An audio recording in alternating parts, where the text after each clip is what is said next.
दोस्तों आज हम देखेंगे चार्टर एक्ट 1793। ये चार्टर एक्ट क्या था?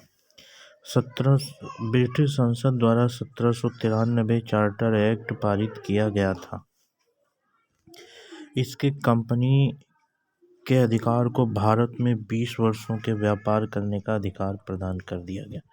नंबर 1 1793 चार्टर एक्ट के तहत यह व्यवस्था की गई कि ईस्ट इंडिया कंपनी का शासन 20 वर्षों के लिए भारत में बढ़ा दिया गया। साथ ही गवर्नर जनरल की शक्तियों में भी वृद्धि की गई। सहयोगी प्रेसिडेंसियों पर भी अधीक्षण का अधिकार दिया गया। यह हमारा 1793 का चार्टर एक्ट था। और 1813 का चार्टर एक्ट ये बहुत महत्वपूर्ण चार्टर एक्ट है। इस अधिनियम के तहत ब्रिटिश संसद ने कंपनी को कमोबेश भारत का प्रशासक बना दिया। 1813 में भी कंपनी का एकाधिकार बना रहा, पर ब्रिटिश अधिकार वाले भारतीय क्षेत्रों को सर्वप्रथम परिभाषित किया गया। 1813 में भारतीय क्षेत्रों को सर्वप्रथम परिभाषित किया गया। इसके अंतर्गत ईस्ट इंडिया कंपनी के एकाधिकार को भी समाप्त कर दिया गया, परंतु चाय पर और चीन के साथ उनका एकाधिकार बना रहा। भारत में व्यापार का अधिकार प्रदान किया गया और ईसाई पादरियों को भारत में धर्म प्रचार की अनुमति भी प्राप्त हुई। फिर अगला एक्ट हमारा आता है 1833 का चार्टर एक्ट। 1833 के चार्टर एक्ट में निम्न प्रावधान किए गए। ईस्ट इंडिया कंपनी के अधिकारों को समाप्त कर दिया गया।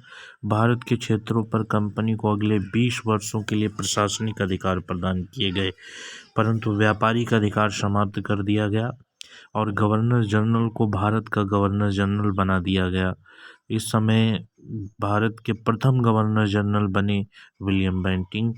कार्यकारी परिषद में सदस्यों की संख्या 1 सदस्य की वृद्धि की गई। इस नए सदस्य को विधि सदस्य की संज्ञा दी गई। 1833 के चार्टर एक्ट में कार्यकारी परिषद में विधि सदस्य की संख्या बढ़ा दी गई। इस अधिनियम के द्वारा भारत में अंग्रेजी भाषा को शिक्षा का माध्यम बनाया गया। इस निर्णय ने भारत में पश्चिमी शिक्षा और संस्कृति के आगमन में विशिष्ट भूमिका निभाई। इस अधिनियम द्वारा सरकारी सेवा में अर्हता का उपबंध भी किया गया। यह प्रावधान 1833 के चार्टर एक्ट के तहत किए गए।